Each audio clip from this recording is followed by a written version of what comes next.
And there we go. Hello, welcome to Cardstock, everybody. Rena's on a beach. Hello, Rena on a beach. Oh, she's not replying now. Oh well, trust me. No, like I have to press the unmute. Unmute. Hello, everybody. Yeah, I figured why not play with it? And the 3G is working, so speak 3G, 4G. All the G's, all the G's. What's up? So Okay. today, Cardstock is. So whereas previous ones have been people coming with finished decks and talking about why they made them and sharing other decks we found, this one today is work in progress. So George and Matt are going to show us some work in progress. They have a little bit of intro, then they'll show us some things and talk about where they are in the process. And then everyone can just chip in and ask questions about, oh, I see you've done that. Well, why did you do that? Or why haven't you thought of this? Or Matt, have you thought about stretch goals? What? I mean, I've just got one stretch goal. So one stretch goal, one fingerless stretch goal. Anyway, I think I'm going to invite George to tell us about. Well, to kick it off, yeah, Matt. If Matt's going first, there are some card prompts to show. So, yeah, let's get the card. A card out. One card from the homework, and then you can start. Who's George going first? God, this is slick. George is going first. Okay, great. Thank you. So I'm just going to switch camera. Can you all see my first card? Great. So, hi everyone. My name is George. Thanks very much indeed to John, Rena, and Nick for inviting me today.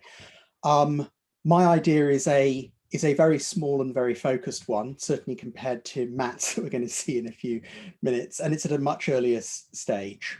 10 seconds of background on me. I'm an independent consultant working mainly with clients in the creative, media and publishing sectors. And I'm also a part-time doctoral candidate at Bristol Business School researching the use of games in business strategy. And something that often comes up in my work is helping clients evaluate options and plans. And this book is absolutely terrific and has been really useful to me as a collection of very practical techniques for structured critical thinking.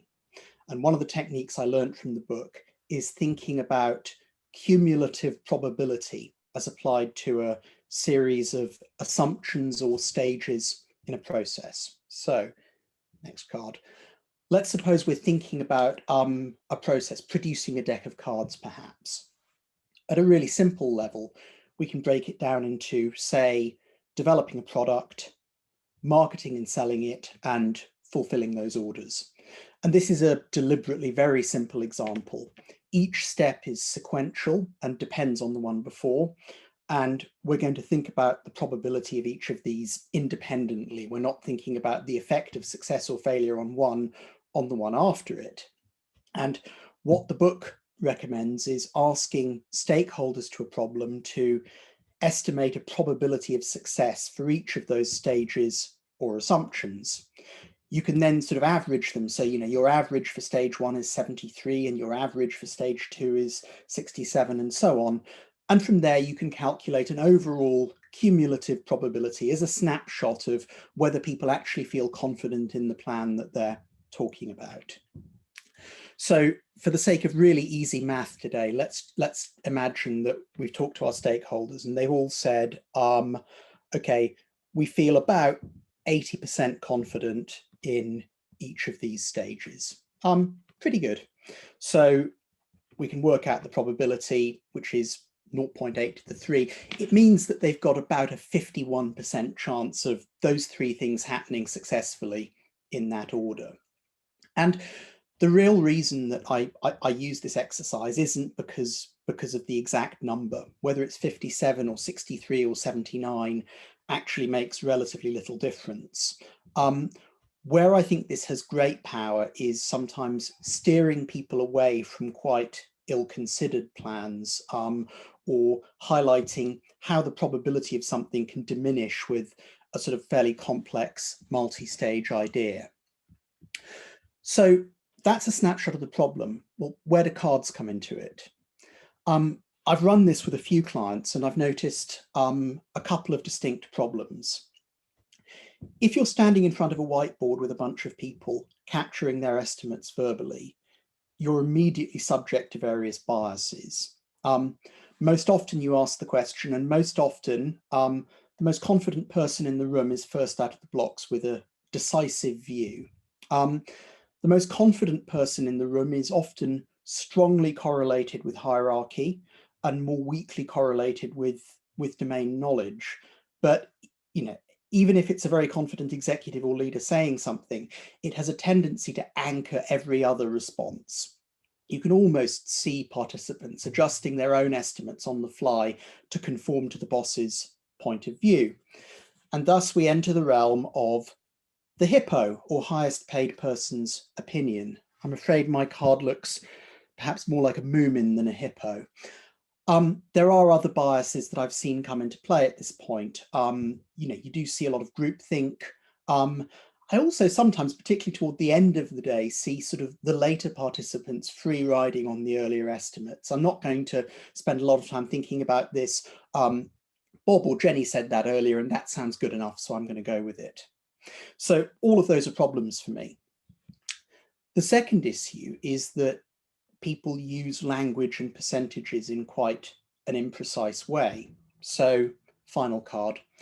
If two people both say there's a good chance of success, do they have the same understanding of what that means? Do they both instinctively feel it's at the same level of probability? And having a framework to make that a little bit more explicit is helpful. So I'm just going to hopefully share this. But this is a framework called Words of Estimative Probability, which was drawn up in the 1960s. One of the lessons from the Bay of Pigs fiasco in 1962 was that the wording of the intelligence estimates that JFK and others had seen was quite woolly. If something was certain, what did certain actually mean? What did probable mean? There wasn't a consensus on it. So a historian called Sherman Kent drew up this framework, and I quite like it because it applies a little bit of consistency. And this is where cards come in. Solving the problem for me meant let me just double check I'm back on the right camera. I am. Solving the problem for me meant borrowing an approach from planning poker. If any of you have any experience of agile software development, you may be familiar with it. It's a game that's used to estimate size of development effort. By asking participants to select a card and revealing those simultaneously, I have found that I can do away with a lot of the biases referred to above. So I started making some cards. These are fairly crappy inkjet prototypes at this stage, but I'm going to be doing some proper printed ones through Ivory in the near future.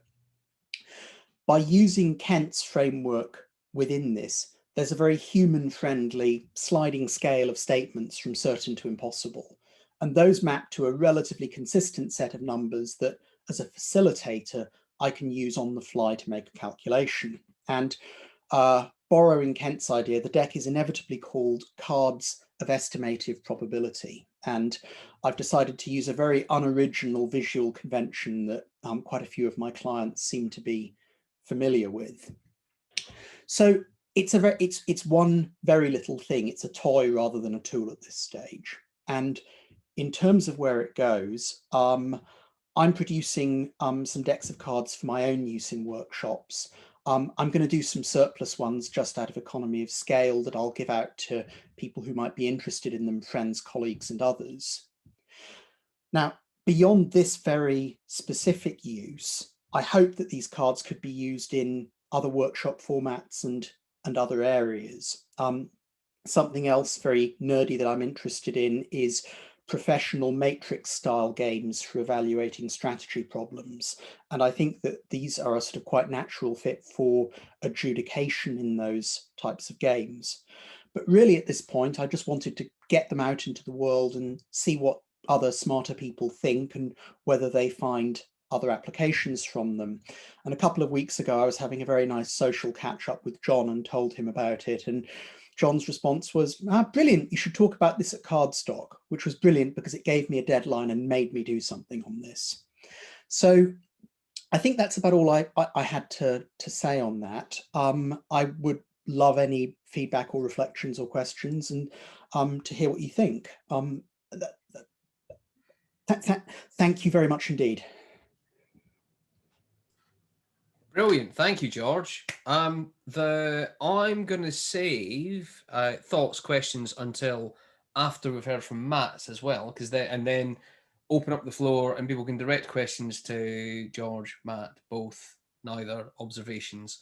More questions. This is more of a comment than a question, etc. But we'll listen to Matt first, who is hopefully finished. Hello. His quiche. I have finished my quiche. Thank you. Thank you for bearing with me. Was it nice? It was nice. Yeah, of course it was. It's quiche. What more can a person want of a Friday afternoon in the sun than quiche? Did you mention specifically what type of quiche? Quiche Lorraine. Just the quiche. You know, the classic. There was famously a Scottish politician, I think it was Jack McConnell, who was caught in the press referring to it, caught in the news referring to it as a quickie.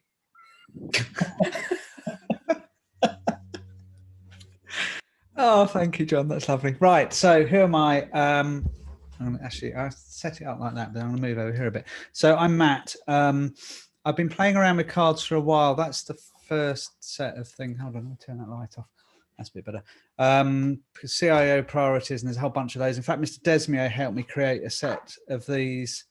These aren't even the CIO ones. This is the HR set, which is just a series of prompt cards that might be an HR director or a CIO or a marketing director's stuff that they've got on their plate. So I've used those quite a bit in consulting.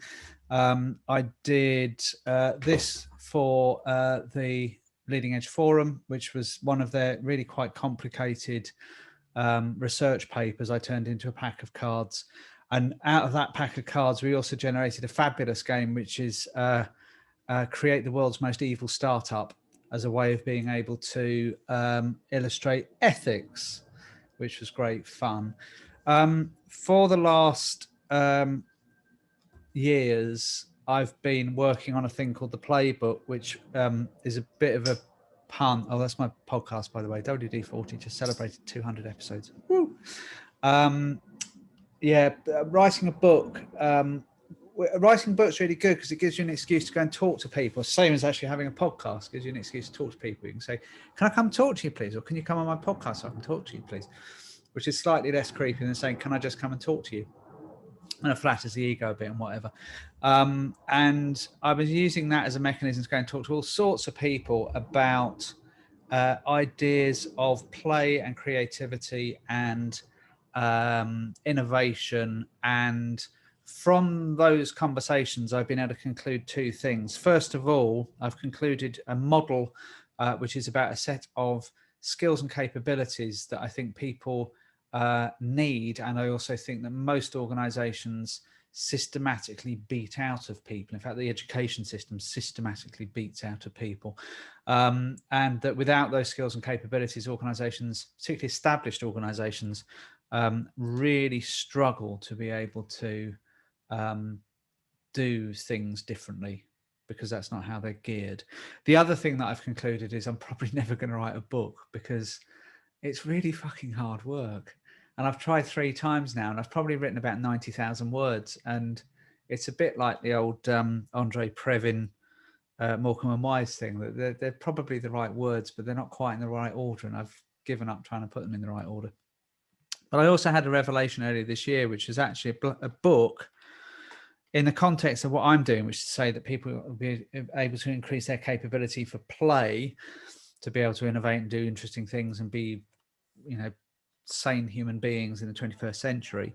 A book to do that is not commensurate with what it is that I'm trying to say, because actually a book, certainly that sort of book, isn't very playful. So I've therefore pivoted, as they say in the startup world, and have now created the Play cards, which will probably have a little book going with it. And thanks to a wonderful intervention from Rena earlier in this week, may well be packaged to look like a book, which is a wonderful thing that you'll then open it up and then do it. And what they do, I've got 13 skills. The moment of revelation I had one morning about 3 months ago, I woke up and I went, oh, there's 13 of these skills. 13 is the same number of cards that there are in a suit in a pack of cards. How have I not noticed this before? And I do stuff with cards, and all I need therefore is 4 suits.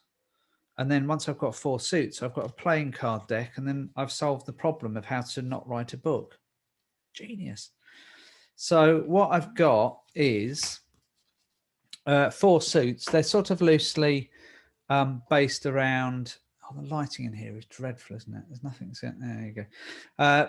Loosely based around Kolb's learning cycle. So there is, actually, no, not plan first, reflect cards, which for each of the 13 skills, like experiment, don't fail, embrace the imposter, disrupt yourself, and so on, there's a prompt there for something that you can reflect in your own habits of working about how that skill might enable you to think about what you do, how you do it at the moment, and that might prompt some ideas. There's then plan cards, which give you an instruction to be able to plan to do something. There are do cards, which are a call to action about something specific. And then the final ones are change cards, which are a little bit like the do cards, but the difference is that change cards ask you to do generally something as an alternative to what you currently do, as opposed to do cards, which are just a straight call to action. That's the sort of theory behind it. And that then becomes a set of cards that people can play with. So the ways in which they can be able to use these, you can use them as on yourself, and you can use them on yourself in terms of being able to think about what it is you do, or where you've got gaps, skills, capabilities that you need to build. You can use them as a coaching tool with somebody else. And I've done this quite a lot with other sets of cards as well, where you can say about, you know, where do you see yourself at the moment, or what might you see, how you might change it differently, or whatever. And you can use it with groups. And I've now done 2 sessions with groups, which I'm just going to change a screen here and then go, oh man, life is complicated. Yeah, a group session to be able to help teams to explore what they might do in terms of skills and capabilities, to help them get better at, there we go, that one there, share. So what I did this with the team, my own team. So obviously challenges there with getting feedback from your own team, because you ask them, how did you find that? And they went, it was brilliant, boss. And you go, no, really, how did you find it? No, it was really brilliant. And you go, yeah, pinch of salt. At least I know how the mechanics worked. Last week, I went to take this to a group of people at the BBC who are responsible for all of the ways in which you log into the BBC's website, which is, when you think about it, quite a big old task these days. So a bunch of engineers, they seem to get on with it quite well. What you do is you explain, well, what I do is explain the theory of the suits and the skills. There's a story behind it involving my kids and playing Lego and stuff. And then get them each to have a little hand of cards, and then using the wonders of Miro. Obviously in the physical world, this would be with actual physical cards, but in the Miro world, it works quite well as well. And get them with their little hand of cards to lay them out on this grid. On the one dimension, it's about, is this a skill that they think they have or not? Or is this a skill, you know, is it a skill they think they have, or is this a skill that they think they would need to develop? There's a bit of a leading question there, but I'm proposing that you need a mix of all of this stuff. And then the other one, which I find really interesting, is this something they'd be, the actual activity on the card, is it something they'd be comfortable doing, or is it something they find discomfort within it? And then you get to be able to ask questions of how the group lays stuff out. Like, so for this group, why do they only do things, or sorry, why do they only think they've got skills in things that they are comfortable doing for the most part? Does that mean they don't test themselves? Does it mean that nobody's afraid of anything that they do that they think they're skilled in? Is there a bunch of complacency building in there? And that started a conversation around that. Being able to look at where there's gaps that maybe are common across the whole of the team in terms of skills that they actually have. Are there areas where everybody finds discomfort?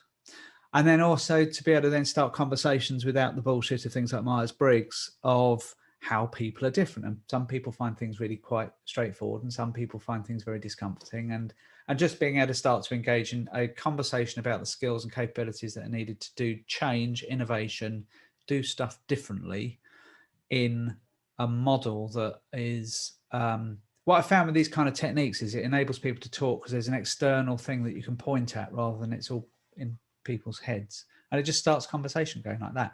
And then from that, you can then start to be able to think about, well, what are we going to do about it?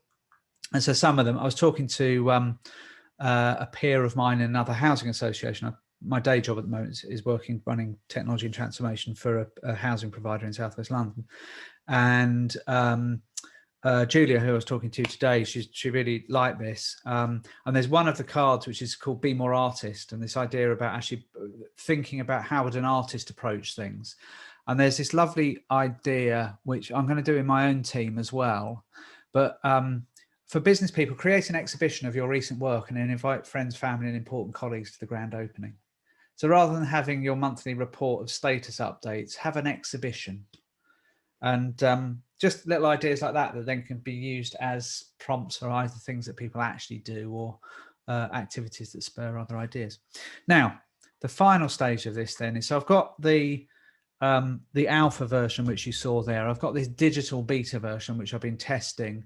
And I've also been using a thing called playing cards, which I think on one of these sessions about a year ago, I ran through how to use, which enables you to upload a bunch of images to create a playable deck you can then share and then you can play around with, which is a nice way, especially given current circumstance, to be able to prototype ideas like this. I'll send a link round to this in a wee bit. But I'll send a link round to it now if I can manage to be able to work out where chat goes. No, I can't. I'll send the link in a second. So I've got the digital version. I've got the pretend it is basically everything is all right if you stick it in Helvetica version, which, you know, you can get away with a lot. But then the final part of this is a friend of many of ours, actually, a lady called Claire Selby, over the last few years has set up a studio at the Kingston School of Art. So art students who are then able to start to get experience through real jobs with real clients, as much as I am a real client, which I sort of am because I'm paying, but I'm not, you know, I'm not Unilever. But a wonderful, creative, talented soul there, Ellie Dallison, is turning this into a thing that I can then take through Kickstarter. So this is how it's looking at the moment. I love Lino Cut, and she's actually done these with Lino Cut Originals, and the Lino Cut Originals will then become part of some of the offers that we'll put up on Kickstarter for other people who love things. She's created 4 suits. And the other thing is, I don't quite understand the suits. And I like that as well, because it's leaving me curious about the thing, even though I've created it, which helps me to be able to go, oh, why is change a keyhole? Okay, change is a keyhole. That's good. I get that now. So there's 3 of the 4 suits that she's done there, and a single color for each. And we've done things like making sure the colors are, they're not, it's very subtle coloring, but they check for things like color blindness to make sure that we're not kicking ourselves in the nuts by doing something stupid there. So the plan is, in the next few weeks, I'm going to work on then getting this into a Kickstarter campaign, and then run a Kickstarter campaign or one of those platforms, see if I can get some money that's probably well in excess of what I actually need to do the production run, but so I can make sure that I can get proper investment for Ellie to be able to finish the design and also do some really nice something with the packaging, which is frippery, but is also beautiful. And if I can get a little booklet inside, something that looks like a big book that opens up and then has the cards inside, which is Rena's idea, and I love you for it, Rena, thank you. Then that would be awesome. And then doing like high cost offers with me consulting for a day, and lower cost offers where you get one of the original prints or a copy of one of the prints, or I don't know, ideas for what might be on the offers is also well recommended. Now, final part of this before I shut up, Just switching camera and then stopping sharing. So I needed this third card here, that one, which is why am I doing this now? I'm not doing it for commercial success. I'm doing it because I want to find out what the experience now of taking an idea and then working with the designer and then taking it through Kickstarter is like. Can I raise? I want to set myself a target of about maybe 10 grand. Can I get 10 grand in investment pledges to be able to take this into the next stage? What does that feel like? How am I going to deal with having to just fucking talk about the same thing to everybody relentlessly for the next 3 months, which includes all of you? You're going to get really bored of me talking about how you need to back me on my Kickstarter campaign. You can cover your ears, Jonathan, but I have other ways and means. So I'm just really fascinated to see what happens. Can I do it? I hope I can. It's not going to make me rich, but it just is then to be able to turn this thing. And this is like a passion project, absolutely now, but being able to take all that stuff out of the last 3 years and 5 years, 6 years, and turn it into something that then hopefully can help others. I will now shut up. Okay, well, I guess we should just like open it up for comments from everyone else who hasn't presented, and any thoughts on what George and Matt are doing. Just like a open.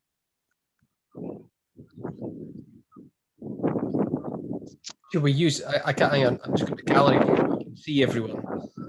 Ah, yes. Oh, I can do that now. I can see everyone. We could use the hand raise thing. There is a hand raise thing down in the reaction thing, or you just raise your hands and I'll try and spot you. And if not, I'm going to start. Well, I'm going to start anyway. You're both doing, and George, you were kind of like forced into this. Sharing early is very important in both of these processes, isn't it? Had you ever contemplated not sharing early and just working on it until it was done? Work out loud. Crucial innovation skill. I can now use confirmation bias to assure that they're all right. It's awesome. Rena, we're getting lots of beach noise, just so you know. No, it's just part of my working practice to be able to do this. I can't work out whether it's because I'm using it to be able to really refine my ideas and products, or just because I'm desperately in need of validation all the time. It's probably a bit of both. Has it changed much on the way through from sharing? Like, I mean, has it kind of like, have you been using that thing and gone, oh yeah, this pivots it massively, or is there still the kind of like the same thing going on? No, so there's a whole bunch of revision to the copy that I need to do on the basis of quite a lot of feedback that I've got from quite a lot of people over the last month or so. The graphic design side of it, I took. There's a very trusted group of people in the podcast has got a Signal group running alongside it, and those are people who aren't. We've got a lot in common with each other, but they're not people who would typically be obvious, creativity and innovation type card consumers. There's lots more quite engineering type people in that group, and I use that as a sounding board for the way that the cards look. That's actually changed the way in which the cards are presented on the graphic design iterations quite a bit. Again,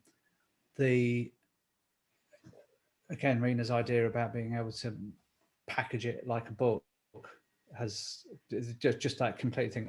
Going out and talking to people about it and all the way, and not being too precious, but that's sometimes hard for this, because there's so much work that this is the culmination of.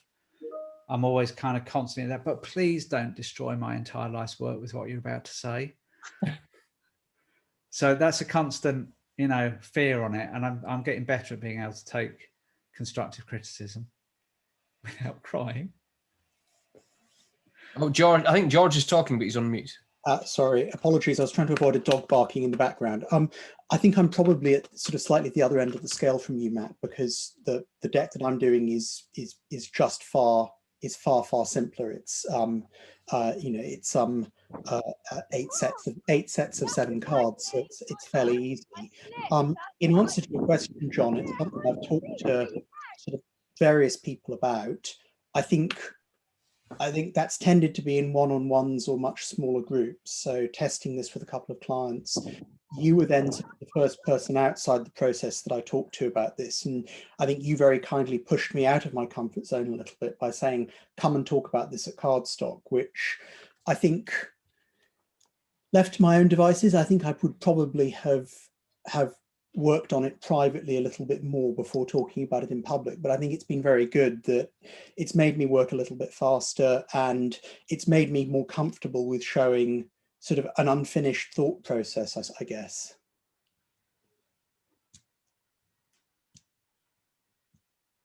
I just have to create, obviously, mind the blowing of the wind, but maybe we could just obviously use, like, with the group, actually play test.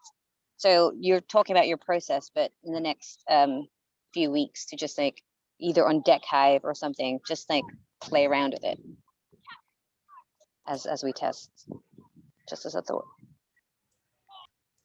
Yeah, nice. I think it's really valuable to try to do. I mean, those group exercises that I've been doing, just using Miro, but actually you can get people to, if you set it up right, you can't shuffle and stack things easily, but you can give enough of the kind of mechanism to be able to start to see how people interact with it, I think. And it seeing how it gets used, I think, is so important with this stuff. Because sort of you're creating a thing that, although there are some rules for what, and even with yours, which is quite a simple concept, George, I think that there are some rules around it, but you don't know how people might use it. Exactly. And then you get into the thing, which is how do you then, and as we were prepping for this session, how do you then go about creating a community of people who then share how they use the cards to be able to help others think about how they would? In the same way that a standard 52 card playing card deck isn't anything without the rules of the games that you can play, but there's all sorts of stuff you can play with it. And then there's, you know, over centuries have been communities who've shared those games. Go on, Rena. Yeah, no, it's just like, so Matt's question is like, how do you get a community? I was gonna tag Will, like Zach later, but I think this might be a good time for Zach to just say, hey, because Zach is tapping into community using one of the other platforms. Is it Discord or some other gaming platform? But Zach, Twitch. You might want to say something. Twitch, yeah, there you go. So thanks. Zach, if you want to just talk about just that question, the community and cards and getting people to play. Yeah. Thanks. Yeah, I have a really specific situation because I'm doing card divination. Like, who here ever has done tarot readings or is into them? Like, can you just wave or something? Yay. Okay, I have 3 people. Oh, oracle cards. Yeah, so oracle cards are like not tarot cards, but like any other cards used for divination. So that's what I'm making, like what Rena just held up. But so I was trying to find a community or find an audience. Like, I don't know anyone in real life who likes this stuff. I guess it's pretty niche. And like, so yeah, I wasn't surprised not many people here are into it, because I barely was, but I love illustrations and I love telling stories and I love my characters. So I was making cards of my own characters basically. And I made a YouTube channel trying to reach people. I was like telling friends, putting it on Facebook, putting it on Twitter, trying to go on people's Discords. Then I finally got on Twitch. So that is twitch.tv. It's a streaming service. And I think it's probably just unique to the Twitch tarot community, but that's where I finally found people. There's a ton of people doing tarot readings on there. And finally, I'm found and building up an audience. I got like 300 followers in the past 6 months or whatever. And YouTube, meanwhile, was like 10 in like 6 months, because YouTube is crazy hard. But people stream games and different things on Twitch. I don't know, if you stream playing and talking about your games or products, you might be able to find people. I don't know. I feel like it's kind of unique to the Twitch tarot world. So I don't know how relevant that is for y'all, but later or in a future meetup, I would love to share my cards. Would love to see them actually as well. So let's talk about. Speak to Rena about it after, and we'll sort of a day for that. With that, and I don't know much about Twitch, but I am aware it's kind of like, it's a very, there's rules of the medium, right? There are ways in which people are broadcasting watching, participating, chatting in the background, and so on and so forth. Yeah. Is that are we seeing that spilling out into other realms, or is it something about the Twitch platform that means that's the only place that really you get that sweet spot of interactions?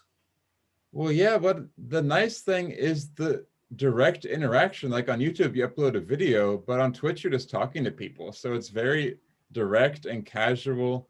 And it's a really special place. There are a bunch of rules. And so at first I had no idea about all these different terminologies and the ways you're supposed to handle different stuff. So that took months for me to kind of adjust to it. There's like just how follows work. There's follows, there's subscriptions, there's bits, there's raids, there's all this stuff. It all started in streaming games. So a lot of it is holdover from game streaming culture, but now there's Twitch streams for all kinds of stuff. Anything you can imagine doing on a camera, there's Twitch channels of it, Twitch channels of eating food, stuff like that. Does finger waving mean something like time's up or something? I just saw Rena wave finger. I don't know. I'm going to find out what this means. Find it slightly disturbing. But she's talking, but she's muted. But yeah, if that answers your question, I don't know. It's been a learning experience. So with the sort of so Matt and George then, sort of like talking about sort of like you have different but kind of similar end goals. You're going to like, I think this is a useful thing. Let's make some of them. Let's get it into the world and see where it goes. Have you thought about just sort of like, is there kind of a minimum expectation, a minimum kind of like level of something you'd want to get to, because like, that is enough and then I might stop? Or is it just sort of like do something and then go keep going and keep going and keep going? I think the minimum level for me is pretty low, in honesty. This is something, you know, I'm not looking to kickstart it. I'm not looking to sell it as a commercial thing. A couple of people have found it useful when I've done the exercise so far. I'll look to do it with others. So having a supply of these for my own use is helpful to me. Mm-hmm. Now, doing some extras to give out is just a sort of fairly natural part of that process. I mean, it's almost, I mean, it makes very little difference to the cost given the economies of scale. So I don't sort of really have a level of ambition for it. At the moment, I'm very conscious that I've got two fairly narrowly defined ideas for how the cards could be used. Now, if over time through talking to other people, you know, there are a bunch of other ideas and it turns out to have a wider applicability, then that's terrific. That would exceed my expectations. But if not, it's a neat thing that's been useful to me in the short term and I can keep it in my back pocket and move on to something else. So, honest answer.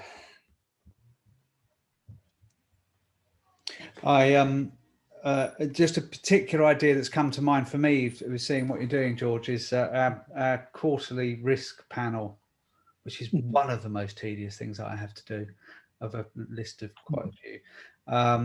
But actually being able to use that at the moment, we don't have. I think we've lost sight of, you know, in risk, you're managing likelihood against impact.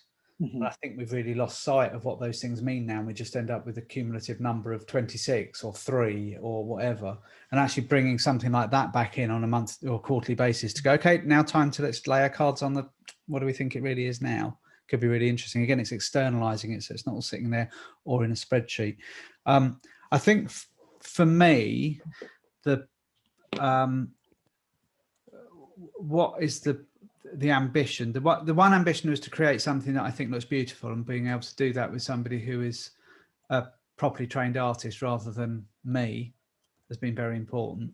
It's the first time I've done that with something I've done myself. It's a very silly thing for me, but I know that there's a company called Cartamundi who do actual playing cards as their focus. They do board games and playing cards, so that's what they do. They produce them, and I know what their minimum unit count is, and I know what the costs are. And so just to be able to get minimum I have to run is 200, and it'll be about 800, 900 quid to be able to print them. It's not a huge amount of money, but I'd like to be able to see if I can do at least that with pledges through and being able to do stuff, and through this hopefully being able to give Ellie's career, which is at the very start a little bit of a portfolio that isn't just imaginary stuff. And so there's a whole bunch of stuff out of that I think was, you know, worthy, but then also being able to get these ideas out in a way that, as I say, is commensurate with the message, which is about it being playful. Matt, did you want to say something? You had your hand up. There we go. There we go. I found the mute button. Yes, I did. I just wanted to say thank you. I'm glad I came along. George, I thought your idea, although it's incredibly simple, but wow, I've immediately thought I'm doing a workshop next week with the leadership team of an agency, and that's the thing I needed, because I've done 3 workshops with these guys already, and trying to get them to move forward is nigh on impossible. And I can immediately see how I can use that framework from, what did you say his name was, Sherman. I wrote it down. I'll follow. I'll put some, if it's okay with everyone, I'll put some links on the Signal group afterwards to all of this. And Matt, I'll very certainly email you everything I have. And if you'd like to chat before then, it'd be lovely to talk about. Yeah, very much so. Very much so. That would be amazing. Thank you. And Mr. Ballantine. So I had an early go on your cards in that first iteration. I think the game changer for me is when you showed that Miro board that you did with the BBC, and actually that 4 square, that Boston matrix style framework, that takes it to another level as far as I'm concerned, because it's those having the 2 axes and where you can put the cards in and around it. So actually, if you're going to go for the Kickstarter and do the book thing like John and Mark did with copy, where you had the cards and the book, please don't not do the book you've been working on.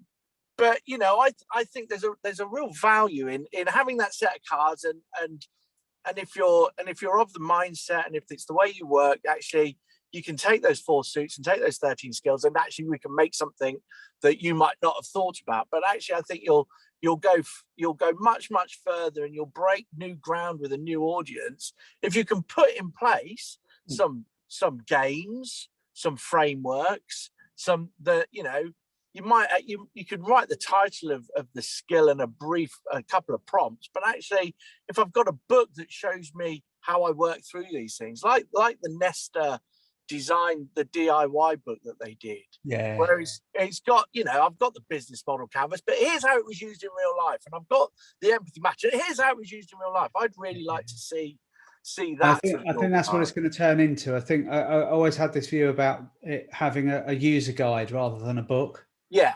And the user guide will be some of the stories behind each of the skills, and then some rules for some games to play. And it probably won't be more than half a dozen games. So games for 1, games for 2, games for a group. But I think that's what really works. You know, just seeing that one framework, I already started listing down a bunch of different axes and different things that I could use if I was going to do it. So actually, I'm over. That's as much of a prompt as the prompts that exist on the cards themselves. Yeah. So yeah, I will bung you a bunch of money for a deck of cards and a user manual. You're a lovely man, Mr. Desmond. I'm also very hot in my bot. So just before we go, I'm going to go to I'll probably go to Lizzle, then Zach again. But that's just made me think. The less I've got this wrong around. The less that's on the cards, right? And if we think of the difference between George's cards and Matt's cards, the less that's on the cards, the more is in the book. Just in the sense of sort of like the less you've got on cards, the more ways they can be changed, and the more different context you can write a game around. So there's a balance there of sort of like, because if you think about sort of the number of games that you can play with a standard 52 card deck, because there's just a number and just a suit. And there's something about, because I've got the skills and the suits, there's prompts on each card, but you don't need to take those prompts. We could just play games with the 52 cards with 13 and 4. Yeah. Yeah. So there's a sort of it's a way of maybe thinking about sort of what goes on where. Lizzle then, Zach. Hi, it's Liesl. Liesl. It's okay. I answer to lots of things. Don't worry. I answer to lots of things. None of them resemble John. Thank you. I'm new to this game, so I hope I'm going to ask a question, and I hope I'm not treading over old ground or boring people with a kind of newbie question. Although I like to think of it as a childlike mind, which is always a good thing. There's a big difference between how you physically interact with a physical card and using the cards online. And using the cards online is a way of getting them out to more people, getting some feedback, trialing them, and also using them in the days of COVID because you have to share on a screen. And yet I hear all of you, like me, are complete and utter paper and card fetishists. I usually buy all my paper in Japan, and pens and things, because their stationery is just the sexiest in the world. And having the physical cards, you know, everybody here, you can tell we like the feel of it. And I'm just wondering your thoughts as a group on, you know, how you handle that, where the online thing enables you to do quick testing, a wider group of people, etc. But the cards are a whole other thing. I mean, you guys understand very well what I'm pointing to here, and the brain works differently in the two different scenarios. You know, it's a very different experience. What are your thoughts on that? For me, one of the 13 skills is put tactility everywhere, which plays exactly into that. This idea about physical interaction with ideas and being able to externalize and move things around. I think the way that I would say, if in my head, is I don't believe when people say, oh, you can't possibly build relationships with people only online. And if you go back to the Telegraph, love affairs were blossomed on people just sending Morse code. So you can have incredibly thin connection and yet still have incredibly meaningful human connection. But the way in which you interact on Twitter is very different to the way you'd interact in a pub. And I can see, but I can't quite express or verbalize quite the ways in which those things work differently. There is definitely difference, but I think also over this year, what I'm finding is people's comfort and our abilities to be able to interact online, I think, have changed in 12 months, 18 months of everybody working remotely. I think that we've become much more aware of being able to read a room that's online. I think we've started to build up some tacit skills that we can't quite express. And I don't think the online version of the cards now is quite as remote from the physical version as it once was, but I think they're still very different in the way that Twitter is different from a pub. So would it be possible, do you think, to do a test? I mean, I don't know how you do it so that you get valid results, but to look at the same group of people and give them the same exercise online and using the cards tactically. And it's a difficult thing to construct because once the knowledge is there, but you know what I mean? And then you see the distance between the end result, given very sort of not identical but similar inputs, just to look at. I just think that's really interesting from a research perspective. I think one of the other things, and this is only through observation, no more, but I do get a sense that the online versions of things are advantaging introverts. And I'm also fairly convinced that the loudest voices for having to go back to the office are extroverts because they realise they've lost power. Or people who just love the feeling of paper in their fingers. Give me a break. Yeah. All right, but look, Zach, did you want to say something? Your hand was up for a while in answer to Lissel's question. Can I just jump in for that? John, yeah. I think there's something really interesting in your idea of the test. There are various things that talk about how people encode information differently if they type it versus how they write it. So there's sort of, you might have an expectation. It's sort of like if I give someone a deck of cards with various things on it and say, right, pick the 3 that mean most to you, or do a tarot-like structure of the things that you want to do. and then ask someone to do it online as well, I would have thought the people who you get to do it physically are more likely to remember it, engage with information than people who do it digitally. That's gonna, I mean, that's just sort of like trying to take the learnings from the writing versus the typing into something else. I just think there's something about the physical work with it that you're definitely pointing to and could be testable. Sorry, Zach. It's okay.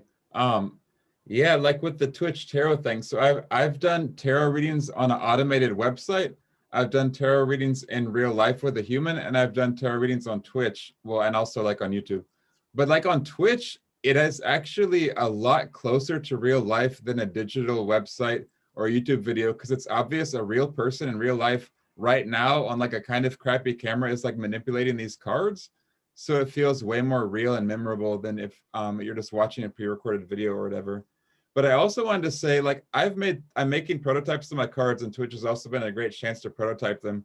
But so I started with just these scribbles on pieces of paper, and then I made like some laminated ones that Kinko's, and I can show them more later. But my point is just that I went up to these like more fancily printed ones, but on my streams, I'll have all three of them out and ask people like, which deck do you want to choose? That's like the beginning step is your question and which deck. But a lot of people want to choose this deck. And I'm like, that's the scribbled one that it's just cut up pieces of paper. I've been working so hard on these. Why do you want the scribbled deck?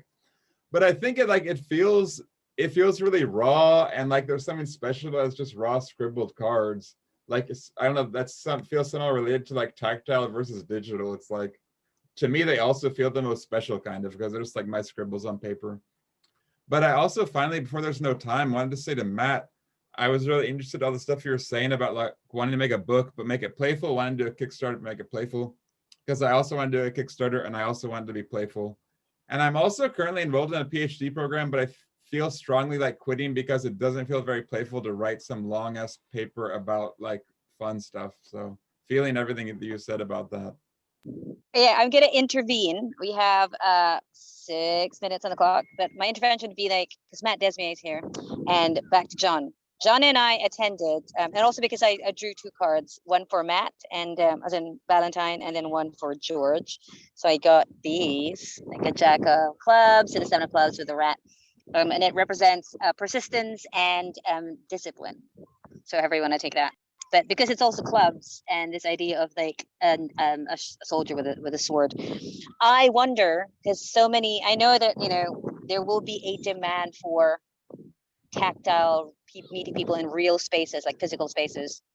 Is there a time for what is a new kind of meet up? Like, is there a hybrid between Cardstock? Remember, we used to have This Is Playful conference, Silicon Beach, and the importance for that is, and back to Zach's words about like, you know, where does academic seriousness and play happen? There is a community like a kind of growing, and it's still it involved the whole of like King's College to house them. I don't know how many participants there were, but there is a very serious and real wargaming association, right? Which Ministry of Defense people attend and other shady members of like government, but they do. It's the one place where we can afford to seriously play now, even though our business is war and intelligence and security. So why don't we do that for the strategy planning, you know, business futuring, which is, yeah, I don't know, maybe it's time to put new example up. And again, in answer to it, not an arguing or binary, like, are we just online and offline or hybrid or synchronous? A better word, multiverse. That we have many ways of staying connected and being in touch, but kind of a multiverse version of interaction and learning. So we don't just like have this like, oh, am I online or offline, but kind of, yeah, more varied. So what you've made me think of is it's sort of like, if we were, right, so 4 minutes left, here's the 1 minute, you know, here's the 30-second version.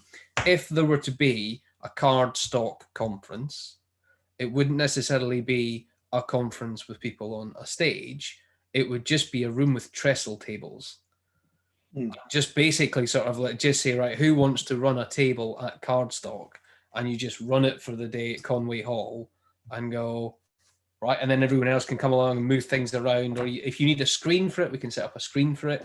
Matt, there's something in your thing that's sort of like, you had the Miro version there, but you could have the kind of the digital version and then have the physical interactions that then update the digital version. Yeah. So you go sort of like, what are we moving? Blah blah blah blah blah blah blah blah. Play fair, nice. Is that what's in your head, Rena? Is that sort of thing? We're sort of like, because there's no point going along to a card conference and just watching people talk about cards. That would seem rubbish. Yeah. It needs to be playful. Yeah. It'd be basically a casino. You need to hold it in a casino. Ooh, yeah. I once did a talk in an abandoned casino on the Croatian coast. That's another story. You can also call it table stakes. You know, there's a variety of language that it's about being on the, you know, a seat at the table, etc. Well, I don't think this is the right sort of room to be running rubbish puns on cards. Oh, hang on, no, it's called Cardstock, isn't it? Could I just say that you were talking about having things? Do you have to have it just as a physical event? Because I'm clinically extremely vulnerable and can't mount any kind of freaking defense against this virus. And I'm terrified that everything's just going to go back to being only in real life. And I try really hard to feel happy for all of you guys. No, I think life. Yeah, listen, that's what I said, multiverse. So rather than us choosing between those two bound, you know, that's like a double bind, right? It's got to be this or that.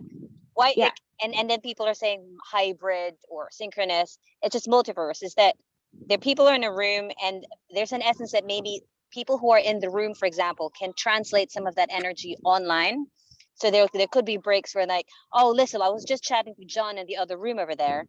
And then because there's people who are holding space for an online version, but there's just, depending on people's risk continuum, right? That we're all at different spectrums of that, to allow for that risk continuum rather than making it, again, just two camps of like risk averse, risk, I don't know, adventurous, whatever, right? It's just within the continuum, having different hosts within different places and have that. So hence a multiverse reality rather than in real life or online. So to finish that thought off, and it goes back to something that Zach said, on the sort of like people, there's something about people choosing to do it through Twitch because they know that a human person is doing it with this set of atoms and so on. So in that same spirit, you go Cardstock happens in the same hour. There are people wherever they are in the world both meeting up but also doing virtual things. And if there's a kind of a conference version and it's the same thing, you go, it's all happening on the same day, but just the knowledge that things are happening in different places whilst you do the thing that you're doing with people makes you feel part of that. You know that atoms are being used and electrons are being sent. It's 2:00, people, and we're a meetup that finishes on time. We started a Signal group this week, for want of better things to do. So if you want to be on the Signal group, send me an email on that phone number that I dropped in earlier, or drop me an email and we'll get you sorted out. Yeah, generally, thank you very much. Another brilliant, fascinating Cardstock. Good one. I'm off to the beach. I'm going to play some cards. FYI, I'm going to play Shithead, but apparently the real title for Shithead is Palace. Thought you should know. Oh, is it? Oh. Yeah. It's the proper term is called playing Palace. So I'll do that. Good knowledge. We can stop calling it poo head at home with the kids then. All right. Take care, everyone. Have a lovely weekend. Cheers all. Bye. Bye.